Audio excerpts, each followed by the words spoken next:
शेरघाटी के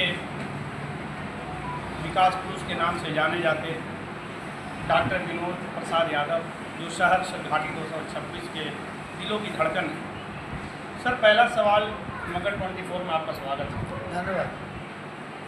सर, मैंने कुछ दिन पहले सभा शेरघाटी में थी, मैंने जो रिंग रोड देखा तो कहीं ना कहीं ये रिंग रोड जो संदेश दिया है वो आप ही के शासन में मिला था।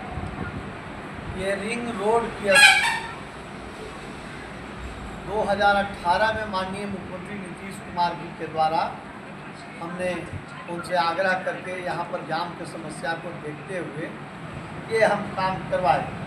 और 2018 के बाद आपको पता होगा, पूरे शहर के लोग जानते हैं कि मैं पथ निर्माण विभाग के अभियंताओं के साथ 4 से 6 घंटा तक सर्वे किया दोपहर में, और पूरे लोग बच्चा बच्चा शेरघाटी का जानता है कि रिंग रोड का देन किसका। तो मैं रिंग रोड बन जाने पर पूरे शहर शेरघाटी के लोगों को और माननीय मुख्यमंत्री को बधाई देता हूँ कि यहाँ की जाम की समस्या को देखते हुए और कटाव की जो समस्या थी उससे निजात पाया। ये शेरघाटी के लिए सर बड़ा तोहफा है, क्योंकि अभी एक सभा थी, मैंने देखा रिंग रोड के चारों तरफ बसेस वगैरह जितनी थी सारी पार्किंग थी। शायद अगर ये रिंग रोड ना होता तो जो सभा थी हो सकता है मुमकिन 2 से 4 घंटा जाम से निजात पाने में लग जाता। तो कहीं न कहीं जनता जनार्दन जो है वो आपका शुक्रगुजार है, क्योंकि फीडबैक मैंने उठाया तो पब्लिक यही बोलती है, पब्लिक डोमेन में जाते हैं कि प्रेसिडेंट की जो विधायिका है उनका कार्य कहीं भी दिखता नहीं। उसके बारे में क्या कहना चाहिए? अब देखिए, जनता मालिक है और जनता मालिक के सामने हम कुछ नहीं कर सकते हैं। उनको सबको कुछ कहने का और सबके बारे में कहने का उनको अधिकार है जनता को। और प्रेसिडेंट के बारे में तो मैं कुछ कहूँगा ही नहीं, जनता ही निर्णय करेगी किसने क्या किया। लेकिन रिंग रोड बनने के बाद शेरघाटी के हजारों लोग रातों रात करोड़पति और अरबपति हो गए। जिनका ज़मीन 500 रुपये डिसमिल नहीं पूछा जा रहा था, वो अब 50,000 रुपये डिसमिल, 50 लाख रुपये डिसमिल तक के रेट हो गया है। करोड़ों में ज़मीन का भाव हो गया और शेरघाटी शहर का जो कटाव से जो था वो सुरक्षित हो गया। सर, जदयू में मैं देख रहा हूँ कि कुछ न कुछ प्रत्याशी मतलब आसमान की सैर करते हुए ज़मीन पर शेरघाटी में आ गए हैं, लेकिन कहीं न कहीं उन्हें ये भी पता नहीं कि कचौड़ी पंचायत जो है किस प्रखंड में आता है। मैंने उन्हीं के फेसबुक हैंडल पेज पे मैंने ये अपडेट देखा। क्या इसके बारे में कुछ कहना चाहें? देखिए, किसी के बारे में कुछ कहना बेहतर मैं नहीं समझता हूँ। जनता मालिक है, जनता ही सब कुछ कहेगी और लोकतंत्र में सबको उम्मीदवारी पेश करने का अधिकार है।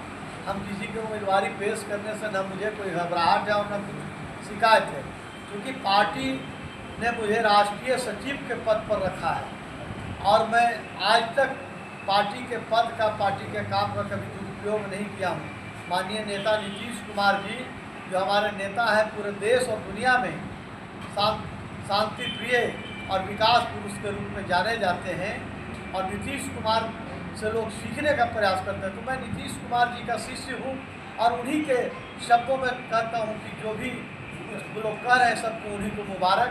बाकी नेता निर्णय करेंगे और जनता निर्णय करेगी। सर, एक वीडियो क्लिप में मैं उनको देख रहा था कि वो बोले कि सबसे पहले मैं घर खरीदने वाला हूँ, वो भी ब्लॉक के करीब में खरीदने वाला हूँ। मैंने घर देखा, उन्होंने ऑन रिकॉर्ड बोला, ऑन माइक बोला, ऑन कैमरा बोला। तो ये साबित करना चाह रहे हैं कि मैं यहीं का हूँ, लोकल हूँ। नहीं, इस पर हम कोई कमेंट नहीं करना चाहेंगे, क्योंकि आपके पास अगर पैसे हों तो दुनिया के किसी कोने में आप घर खरीद सकते हैं, कोई रोक नहीं है।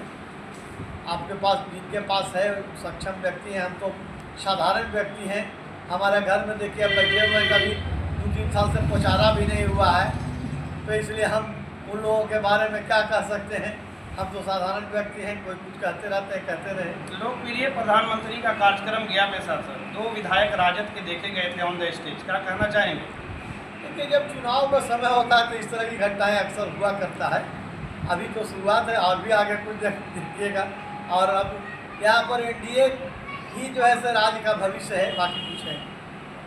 सर, एक लास्ट सवाल मैं आपसे ले लेता हूँ। लालू प्रसाद यादव डैमेज कंट्रोल के रूप में बहुत माने जाते हैं, लेकिन कहीं न कहीं उनके बड़े पुत्र पार्टी ने शो कॉज कर दिया और निलंबित कर दिया 6 साल के लिए, और उन्होंने एक अपना दल बनाकर खुद गुहार लगा रहे हैं कि मैं भी चुनावी मैदान में हूँ। क्या कहेंगे, इसका उन्हें बेनिफिट होगा या नुकसान होगा आगामी चुनाव में? देखिए, ये मामला बिल्कुल पारिवारिक है और पारिवारिक मामले में मुझे कुछ कहना उचित नहीं है।